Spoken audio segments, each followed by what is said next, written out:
The battle lines in Albany are nearly drawn. Each chamber, the Assembly and the State Senate, has released its spending plan for the year that starts April 1st. Governor Kathy Hochul released her budget, too. And even though they're all Democrats who are in charge here, there are big differences, especially on whether to raise taxes in an election year. That's today's story of the day. Support for Story of the Day comes from the Wild Center in Tupper Lake, dedicated to strengthening visitors' connections to the natural world. More at wildcenter.org. Hey, I'm David Sommerstein. It's Monday, March 16th. First up, the North Star Health Alliance is running out of money for weekly operating expenses. North Star officials say without state funding in the very near future, it'll have to take, quote, drastic cost-cutting measures at its facilities, which include a nursing home and the hospitals in Carthage in Ogdensburg. Amy Feiereisel reports. Janice Grubin is a member of North Star Health Alliance's legal counsel. She laid out the group's need for state help in U.S. bankruptcy court last Wednesday.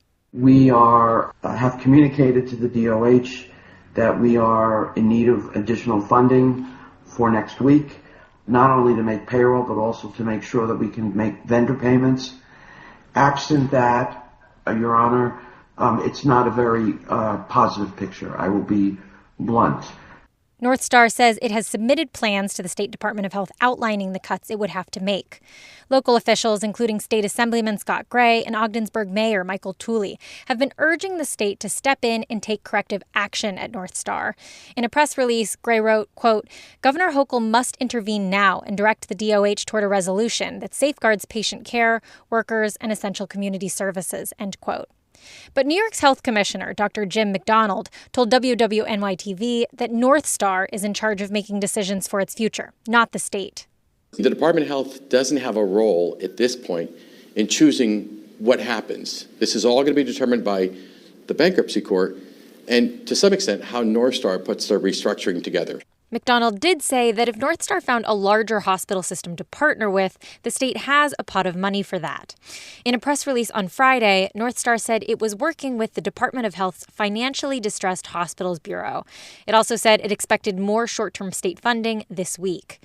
North Star also announced on Friday that it was ending its contractual relationship with an outside consulting group called Wintergreen.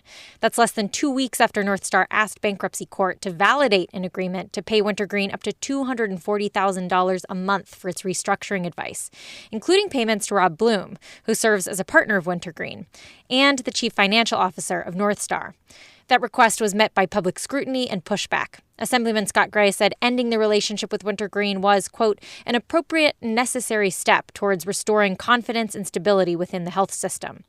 During last week's bankruptcy hearing, North Star officials said there was potential for a face-to-face meeting with Department of Health officials today, Monday. Judge Wendy Kinsella said that meeting should be a top priority. Amy Feiereisel, North Country Public Radio.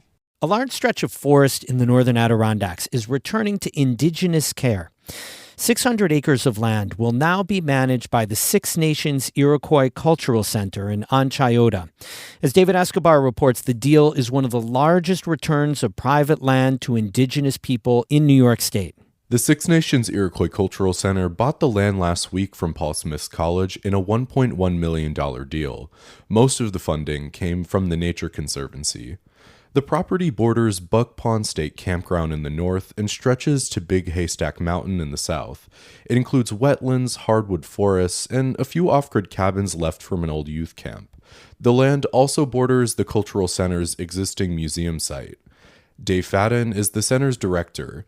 He says the added land will expand its mission of connecting young people to the outdoors. We can get young folks out into the woods and learn not only traditional Indigenous knowledge about identifying food plants, medicinal plants, but also non-Native students in the local area, invite them out to experience the forest and the woods. Like much of the Adirondacks, this land was originally home to Mohawk people before European colonization in the 1600s. Fadden says the land will eventually hold gatherings for Indigenous groups and educational programs for local schools. But before that can happen, he says the property needs some restoration work. Part of the land was previously logged by Paul Smith's college, so Fadden is assembling a team of Indigenous scientists to conduct what he calls a bioblitz.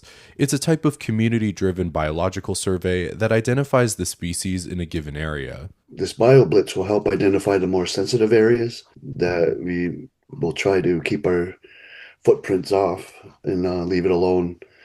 And so this will be a time in coming decades, centuries to let the land heal itself. The new land adds to 330 acres transferred to the Cultural Center by the Adirondack Land Trust in 2022. Both tracts will eventually be placed under conservation easements. The agreement for those easements will be written in the style of a two-row wampum. It's a type of diplomatic contract made between Haudenosaunee nations and European settlers dating back to the 1600s. Fadden says the approach reflects Indigenous values about land conservation. From an Indigenous perspective, the land and your environment is integral to our political structure, our ceremony, spiritual beliefs. They're intertwined. The purchase brings the Cultural Center's holdings in Onchayota to about 900 acres, which will all be managed according to Indigenous land stewardship principles. David Escobar, North Country Public Radio.